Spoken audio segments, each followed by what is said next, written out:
அனைவருக்கும் அன்பு வணக்கம். நண்பர்களை, டைட்டில் பார்த்தோன்னே என்கிட்ட சண்டைக்கு வராதிங்க. சார், இதைத்தான் நீங்கள் ஆரம்பத்துலேருந்து சொல்லினுக்கிறீங்களே, புட்டின் வந்து அண்ணன் ட்ரம்ப் கண்ணில் அப்படியே டாலராக காமிச்சிட்டாரு. அதனால தான் பார்த்தீங்கன்னா புட்டின் எதிர்பார்த்ததை விட அவர் கேட்கறதுக்கும் அதிகமாக அந்த 28லேருந்து 20 பாயிண்ட் ஆச்சுல பீஸ் பிளான், அதில் வந்து அள்ளி குத்துக்கிறாரு ட்ரம்ப்பு. அவர் வந்து தினிக்கும் தான் கல்லா கட்டி நிற்கிறாரு. நீங்கள் என்ன புதுசாக சொல்கிற மாதிரி இன்றைக்கி டைட்டில் வச்சுக்கிறீங்களா அப்படின்னாதீங்க. இதை வந்து நான் சொல்லலை, அண்ணன் காமெடியன் ஜெலன்ஸ்கி சொல்லியிருக்கார். அவங்க சமீபத்தில் பத்திரிகையாளர்கள் சந்திப்பில், இப்போ இங்கே இருக்கவங்களாம் சொல்கிறாங்க இல்லையா, இந்த மாதிரி நம்முடைய சோர்சஸ் அப்படின்னு, அந்த மாதிரி ஜெலன்ஸ்கி சொல்லியிருக்கார். பாருங்கள், இந்த சீக்ரெட் சர்வீஸ்லேருந்து எனக்கு சில டாக்குமெண்ட்லாம் கொண்டு வந்து கொடுத்தாங்க. அதில் வந்து ரஷ்யா அமெரிக்காவுக்கு $12 trillion business cooperation deal offer பண்ணிக்கிறாங்க. இதை வந்து டிமிட்ரி பேக்கேஜ் அப்படின்னு சொல்கிறாங்க. அதாவது கிரில் டிமிட்ரி அப்படின்றவர் வந்து ரஷ்யாவில் ஒரு மிகப்பெரிய ஃபண்ட் மேனேஜர் அண்ட் அண்ணன் புட்டினுக்கு ரொம்ப தோஸ்து வேறு. ஸோ அவர் தான் வந்து இந்த ஆஃபரை கொடுத்துக்கிறாரு. ஆனால் இதனால் உக்ரைனுடைய சோவரினிட்டி பாதிக்கப்பட போகின்றது, நாங்கள் இதெல்லாம் ஒத்துக்க மாட்டோன்னு வேற ஒரு வார்த்தை சொல்லியிருக்காரு. நீ ஒத்துக்கினா என்ன, ஒத்துக்காட்ட என்ன, உன்னை கேட்டு தான் இதெல்லாம் வந்து இம்ப்ளிமெண்ட் பண்ண போகிறாங்களா?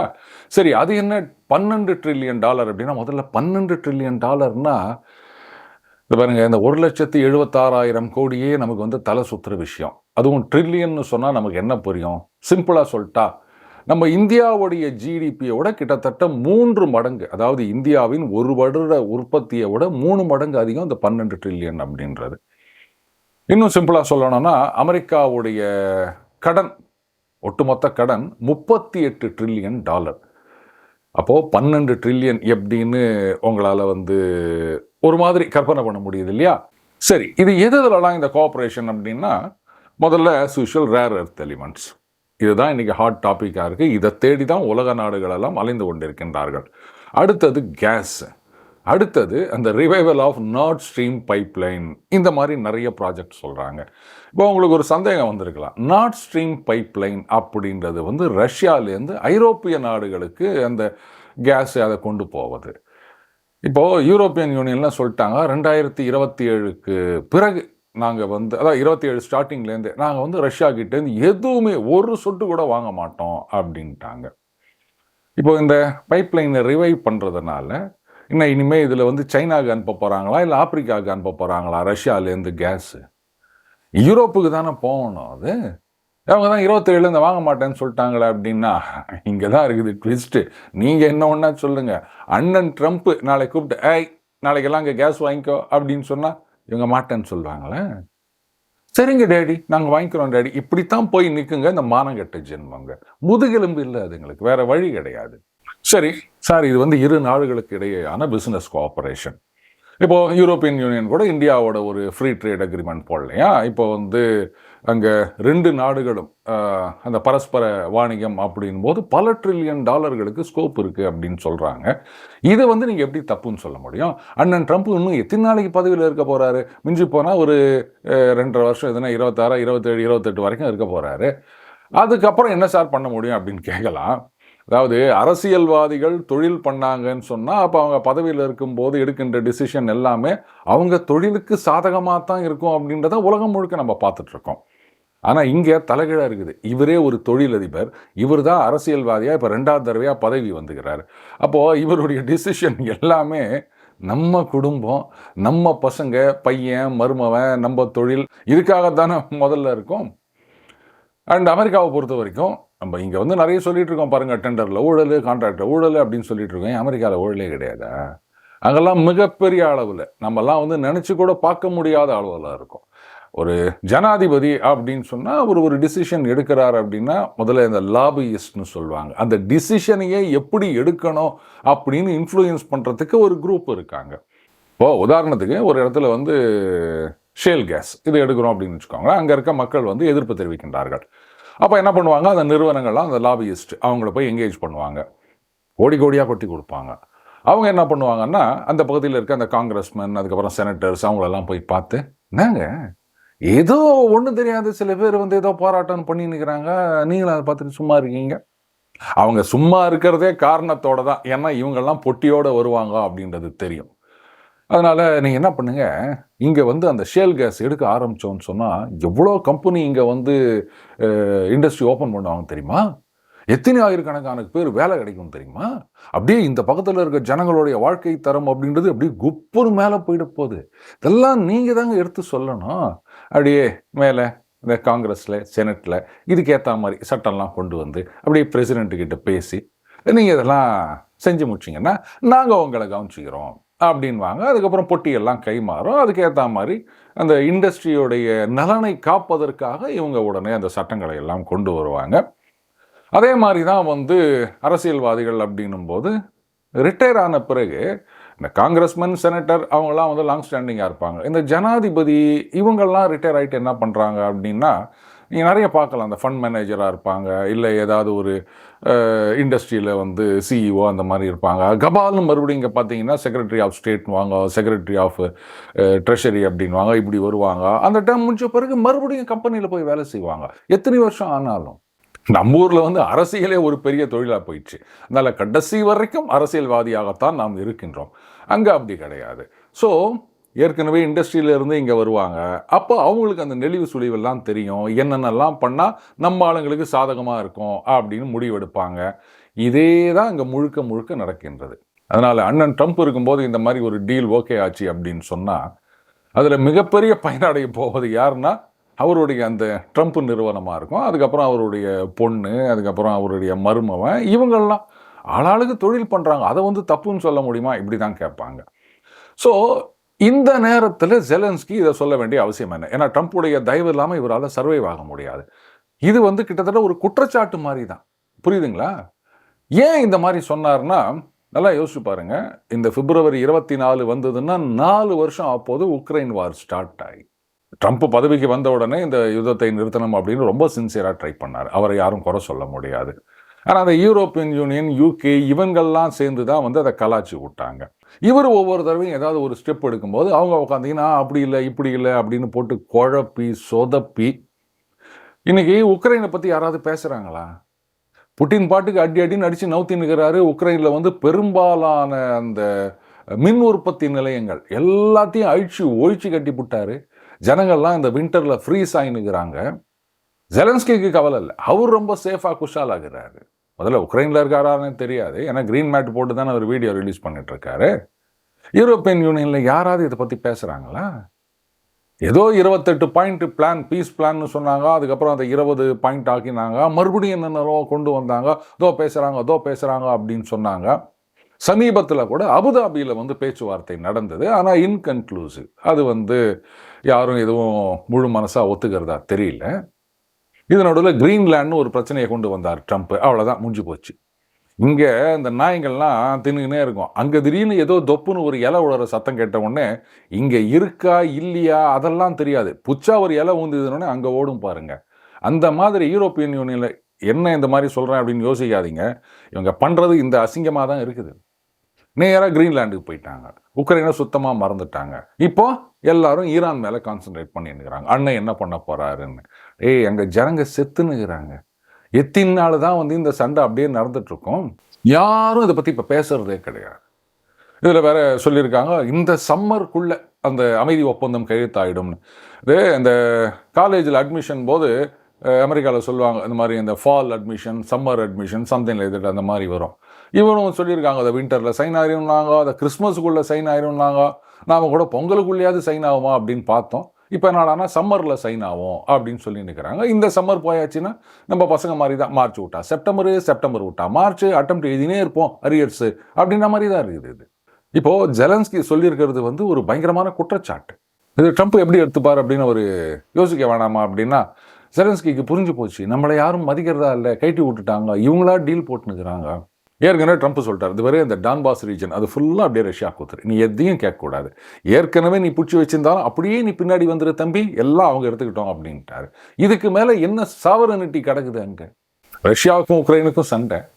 ஆனால் உக்ரைனை சுத்தமாக அம்போன்னு டீலில் விட்டுட்டு ரஷ்யாவும் அமெரிக்காவும் இப்போது ஒன்றா சேர்ந்து நிற்கிறாங்க. இதில் அசிங்கப்பட்டு போனது யூரோப்பியன் யூனியன். இவங்க 2 பேரும் ரிலேஷன்ஸை நார்மலைஸ் பண்ணிவிட்டு பிஸ்னஸை ஸ்டார்ட் பண்ணிட்டாங்கன்னு சொன்னால் யூரோப்பியன் யூனியன் வந்து நோ டேடி, நாங்கள் இனிமேல் ரஷ்யா கிட்டேருந்து எதுவுமே வச்சுக்க மாட்டோம் அப்படின்னு சொல்ல முடியுமா? வெக்கப்பட்டுன்னு தலை குனிஞ்சின்னு ரஷ்யா கிட்ட போயிட்டு அவங்க பிஸ்னஸ் பண்ணி ஆனோம். இதைத்தான் நான் அன்றைக்கே சொன்னேன். பேசாமல் யூரோப்பியன் யூனியனில் ரஷ்யாவை சேர்த்து போடுங்க, நீங்கள் இனிமேல் டேடியை பார்த்து பயப்படவே வேணாம் அப்படின்னு நான் சொன்னால் எவன் கேட்குறான்? சரி ரைட், இது அப்படியே ஒரு பக்கம் இருக்கட்டும். இப்போது சமீபத்தில் அந்த trade deal, possible trade deal, அதனுடைய அந்த ஃப்ரேம் ஒர்க்ஸ், இதை பற்றின டீட்டெயில்ஸ்லாம் வந்திருக்கு. ஆஸ் யூஷுவல் புள்ளி கூட்டணியில் ஆரம்பிச்சிட்டாங்க. பார்த்தீங்களா, இது வந்து விவசாயிகளுக்கு துரோகம் இழைத்து விட்டார் அப்படின்னு ஆரம்பித்து இவங்க வந்து ப்ரெஷருக்கு ஈல்ட் ஆகிட்டார். அதுக்கப்புறம் பார்த்தீங்கன்னா ரஷ்யாவிலேருந்து ஆயில் வாங்குறத நிறுத்திட்டேன்னு சொல்லிட்டாரு. ஸ்ட்ராட்டஜிக் அட்டானமி, அதாவது மண்டைக்கு பின்னாடி மூளைன்னு கொஞ்சம் இருக்குது, அதை கொஞ்சம் யூஸ் பண்ணணும். உங்களுக்கு மூளை இல்லை யூஸ் பண்ண மாட்டீங்க அப்படின்னா அதுக்காக நாட்டு மக்கள் அத்தனை பேரும் முட்டாள் அப்படின்னு நினச்சிங்கன்னா நான் ஒன்றும் சொல்கிறதுக்கு இல்லை, நீங்கள் தான் வடிகட்டின முட்டாள். இப்போது ஸ்ட்ராட்டஜிக் அட்டானமி, நம்மளுடைய அந்த உரிமையை விட்டு கொடுத்து விட்டார். ட்ரம்ப் சொன்னார் அப்படின்றதுக்காக ரஷ்யா ஆயிலை வாங்கக்கூடாது அப்படின்னு நிறுத்திட்டார் இப்படின்னு ஒரு கும்பல் பேசிகிட்டு இருக்காங்க.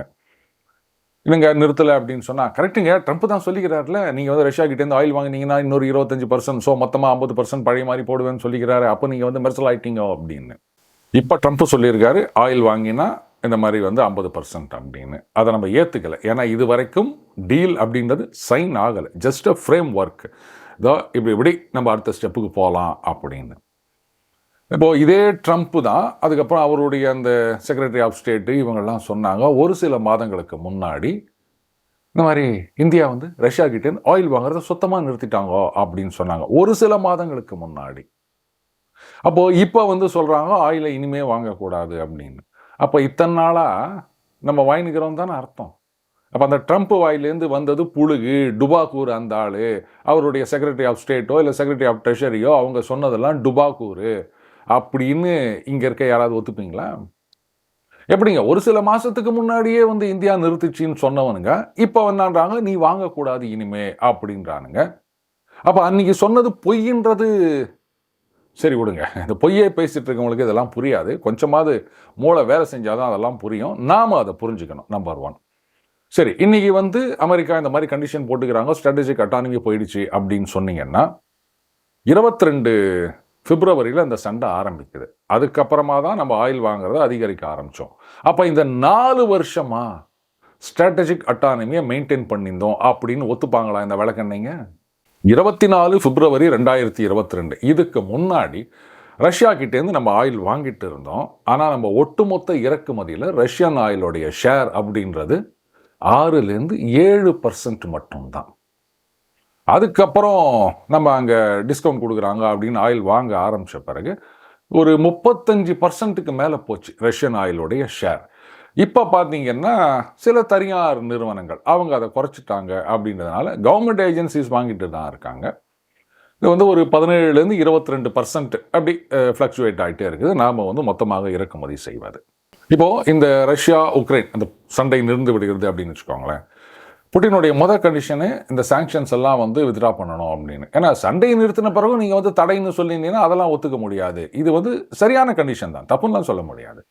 அப்போது சாங்ஷன்ஸ் எல்லாம் வித்ட்ரா பண்ணிட்டாங்கன்னு சொன்னால் அதுக்கப்புறம் வந்து ரஷ்யா கிட்டேருந்து ஆயில் வாங்காத அப்படின்னு எப்படி சொல்ல முடியும் ட்ரம்ப்பால்? அடுத்தது சாங்ஷன்ஸ்லாம் வித்ட்ரா பண்ணிட்டாங்க அப்படின்னு சொன்னால் ரஷ்யா வழக்கம் போல் சண்டைக்கு முன்னே இருந்த மாதிரி உலக நாடுகளுக்கெல்லாம் அவங்க வந்து ஆயிலை விற்க போகிறாங்க. உன்னை யூரோப்பியன் யூனியன் அப்படின்னு சொல்லாதீங்க, வேறு வழியில் அவங்க வாங்கித்தான் ஆனோம். அந்த நார்த் ஸ்ட்ரீம் பைப்லைன் அதையும் ஞாபகம் வச்சுக்கணும். அப்போது சாங்ஷன்ஸ் இல்லை அப்படின்னு சொல்லும்போது ரஷ்யா அந்த டிஸ்கவுண்ட் அப்படின்றத டோட்டலாக ஒன்றும் இல்லாமல் பண்ணிடுவாங்க. அப்போ என்ன ஆகும், பழைய மாதிரி நம்ம அந்த 5% 6% அந்த அளவுக்கு குறைச்சாலோ இல்லை எனக்கு வேணவே வேணாம், நாங்கள் பக்கத்தில் யுஏஇ எங்ககிட்ட வந்து பெருசாக டீல் போட்டிருக்காங்க, நான் அவங்களாண்டேருந்து வாங்கிக்கிறேன் அப்படின்னு சொன்னாலோ எந்த தப்புமே கிடையாது. இதில் எங்கே ஸ்ட்ராட்டஜிக் அட்டானமி போச்சு அப்படின்னு சொல்கிறீங்க? அதாவது இந்த புள்ளி கூட்டணியில் இருக்கவங்க என்ன நினைக்கிறாங்க, மக்கள் முட்டாள்கள், அவங்க யாருக்கும் யோசிக்கிற திறனே கிடையாது, நாம் சொல்கிறத அவங்க நம்புவாங்க அப்படின்னு ஒரு முட்டாள்களுடைய உலகத்தில் மிதந்து நிற்கிறாங்க. அதனால தான் இந்த மாதிரிலாம் பேசினுக்கிறாங்க. அடுத்தது இந்த யுஏஇ கிட்டேருந்து ஆயில் இம்போர்ட் பண்ணுறதுல நமக்கு இன்னொரு அட்வான்டேஜ் இருக்குது. அஃப்கோர்ஸ் ரஷ்யா கிட்டே அந்த அட்வான்டேஜ் இருக்குது, பட் யுஏஇ அதை சுகராக செயல்படுத்தி கொண்டிருக்கின்றார்கள். இது வந்து அந்த ருப்பி அதில் தான் ட்ரேட் நடக்குது, ரஷ்யா கூட நடக்கிற மாதிரியே தான். யுஏஇ என்ன பண்ணுறாங்க, நமக்கு ஆயில் விற்கிறாங்க, நாம் வந்து கோடிக்கணக்கில் ரூபாய்களை அவங்களுக்கு கொடுக்குறோம். அந்த ரூபாய் அவங்க என்ன பண்ணுறாங்க, திருப்பி கொண்டாந்து இந்தியாவில் இன்வெஸ்ட் பண்ணுறாங்க. ஏன்னா மிடில் ஈஸ்டில் இருக்க எல்லா நாடுகளுக்கும் நல்லா தெரிஞ்சிருக்கு, ஆயில் அப்படின்றது ரொம்ப நாள் இதை வச்சு ஓட்ட முடியாது. எல்லாம் வந்து இந்த க்ரீன் எனர்ஜி அப்படின்ட்டு எலக்ட்ரிக் வெஹிக்கிள்ன்ட்டு எல்லாமே இப்படி போயின்னுக்குது. ஸோ ஆயிலுடைய தேவை அண்ட் யூசேஜ் அப்படின்றது கிராஜுவலாக குறைய ஆரம்பிக்கும். அப்போ நம்ம ஆயிலை வச்சுக்கின்னு என்ன பண்ணுறது? ஸோ இப்போலேருந்தே வந்து வர்ற பணத்தை புத்திசாலித்தனமாக இன்வெஸ்ட் பண்ணணும். இப்போது அந்த சினிமா நடிகர்கள்லாம் பார்த்தீங்கன்னா, ஒரு பீக்கில் இருக்கும்போது நல்ல சம்பாதிப்பாங்க. ஆனால் சில பேர் என்ன பண்ணுவாங்க, அந்த இங்கே எடுத்த படத்தை நான் இங்கேயே போடுறேன் அப்படின்னு சொல்லிட்டு, சினிமா எடுக்கிறேன் அப்படின்னு சொல்லிட்டு எல்லாத்தையும் விட்டுட்டு நின்றவங்கலாம் இருக்காங்க நிறைய நடிகர்கள். சில நடிகர்கள் என்ன பண்ணுவாங்க, அது பாருங்க சினிமாவில் வருமானம் வருதா, ரைட்டு, அதை வந்து நான் ரியல் எஸ்டேட்டில் இன்வெஸ்ட் பண்ணுறேன், இல்லை ஏதாவது ஒரு கம்பெனியில் இன்வெஸ்ட் பண்ணுறேன், இப்படி ஏதாவது புத்திசாலித்தனமாக பண்ணிவிட்டு, ஏன்னா நாளைக்கு நம்ம மார்க்கெட் போயிட்டாலோ இல்லை ரிட்டையர் ஆகிட்டு உக்காந்தாலோ அப்போ நமக்கு வருமானம் வேணும்ல அப்படின்னு புத்திசாலித்தனமாக நடந்துப்பாங்க. அதைத்தான் யுஏஇ ஃபாலோ பண்ணுறாங்க. ஸோ யுஏஇ இங்கே நிறைய இன்வெஸ்ட் பண்ணுறாங்க அப்படின்றதுனாலையும் இந்த யுஏஇ கிட்ட வாங்குறது அப்படின்றது நமக்கு அட்வான்டேஜாக இருக்குது. அதே மாதிரி தான் ரஷ்யா கிட்டேயும் வந்து இப்போ அந்த ஸ்பெஷல் ருப்பி ஓஸ்த்ரோ அக்கௌண்ட் அப்படின்னு சொல்லிட்டு அவங்க இங்கே கொண்டு வந்து நம்ம பாண்ட்ஸில் இன்வெஸ்ட் பண்ண போகிறாங்க. அதுக்கப்புறம் வந்து டிஃபென்ஸ் ப்ரொடக்ஷனையே வந்து ஒட்டுமொத்தமாக இங்கே கொண்டு வர்றதுக்கும் அவங்க பிளான் பண்ணிகிட்ருக்காங்க. இப்போது காங்கிரஸில் வந்து கேவலமாக ஒன்று பண்ணிகிட்ருக்காங்க. அதாவது பிஎம் இஸ் காம்ப்ரமைஸ் அப்படின்னு ஒரு டேக்லைன் போட்டு ஏஐ வீடியோக்கள், பிரதம மந்திரியை பற்றி கேவலமான வீடியோக்கள் எல்லாம் வந்து பெரிய பெரிய ஸ்க்ரீனில் ஊரெல்லாம் காமிச்சிட்ருக்காங்க. நேற்றுக்கு ஒரு வீடியோ பார்த்தோம், இன்னைக்கு இன்னொரு வீடியோ ஒன்று பார்த்தேன். ஆனால் பாஜக இதெல்லாம் வந்து ஒன்றுமே நடவடிக்கை எடுக்க மாட்டாங்க போல இருக்குது. சரி, இப்போ இவங்கெல்லாம் சொல்கிறது எப்ஸ்டீன் ஃபைல்ஸ், அதில் வந்து மோடி பேர் இருக்குது. அதனால தான் ட்ரம்ப் சொன்னதையெல்லாம் ஒத்துக்குன்னு இந்த டீலுக்கு ஓகே சொல்லியிருக்கார் மோடி அப்படின்றது காங்கிரஸுடைய குற்றச்சாட்டு. மறுபடியும் சொல்கிறேன், கொஞ்சமாவது மூளை இருக்கிறவங்களா இருந்தால் இந்த மாதிரி எல்லாம் பேச மாட்டாங்க. சரி, 2 விஷயம். எப்ஸ்டீன் ஃபைல்ஸில் மோடி பேர் இருக்குது, இது அவங்களுடைய ஒரு குற்றச்சாட்டு. எப்படி எப்ஸ்டீன் ஃபைல்ஸ் அப்படின்றது போன வாரம் தான் ஓப்பன் பண்ணாங்களா, இல்லை 2 மாதத்துக்கு முன்னாடி ஓப்பன் பண்ணாங்களா? அப்போல்லாம் வந்து ஈல்ட் ஆகாமல் இன்னும் இப்போ தான் புதுசாக ஒரு பேரை சேர்த்து காம்ப்ரமைஸ் பண்ணிட்டார் அப்படின்னு உளறி நிற்கிறாங்களே, இதுக்கு என்ன சொல்லுவீங்க? அடுத்தது எப்ஸ்டீன் ஃபைல்ஸில் பேர் இருக்குது அப்படி தான் சொல்கிறாங்களே தவிர அதில் என்ன சொல்லியிருக்குன்னு உங்களால் ஒரு வார்த்தை சொல்ல முடியுமா? ஹர்தீப் சிங் பூரி மத்திய அமைச்சர், அவர் பேரும் எப்ஸ்டீன் ஃபைல்ஸில் இருக்குது, கரெக்டு. ஆனால் அங்கே என்ன சொல்லியிருக்கு தெரியுமா? அவர் சொல்கிறார், வாங்க நீங்கள் வந்து இந்தியாவில் நிறைய இன்வெஸ்ட் பண்ணுங்க அப்படின்னு சொல்லியிருக்காரு. ஆனால் இதெல்லாம் சொல்ல மாட்டானுங்க இந்த விளக்கெண்ணெய்ங்க. அவர் பேர் இதில் இருக்குது, இவர் பேர் அதில் இருக்குது. சரிடா, இருந்துட்டு போட்டமாடா, என்ன சொல்லி இருக்கு அதை பற்றி வாயே திறக்க மாட்டாங்க. நாமளும் அதை யோசிக்கிறதே கிடையாது. ஐயோ, எப்ஸ்டீன் ஃபைல்ஸில் பேர் இருக்காமப்பா. இந்த நம்மளுடைய முட்டாள்தனத்தை தான் இந்த புள்ளி கூட்டணி எக்ஸ்ப்ளாய்ட் பண்ணணும் அப்படின்னு நினைக்கிறாங்க. இந்த புள்ளி கூட்டணி அண்ட் எஸ்பெஷலி த வெனமஸ் ராகுல், இவங்க வந்து இதோட நிறுத்த போகிறது கிடையாது. இன்னும் பல போராட்டங்கள், இப்போ விவசாயிகளை தூண்டி விட்டு போராட்டம் பண்ணணும்னு சொல்லுவாங்க. இன்னும் நிறைய பேர் இந்த ஜென்சின்னு சொல்லி நிற்கிறாங்க.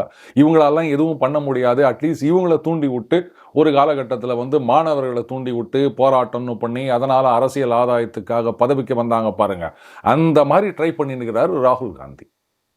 ஸோ அதை முறியடிக்கணும் அப்படின்னா நாம் கேட்கணும், எப்ஸ்டீன் ஃபைல்ஸில் பேர் இருக்கா? சரி, அதில் என்ன சொல்லிக்குது?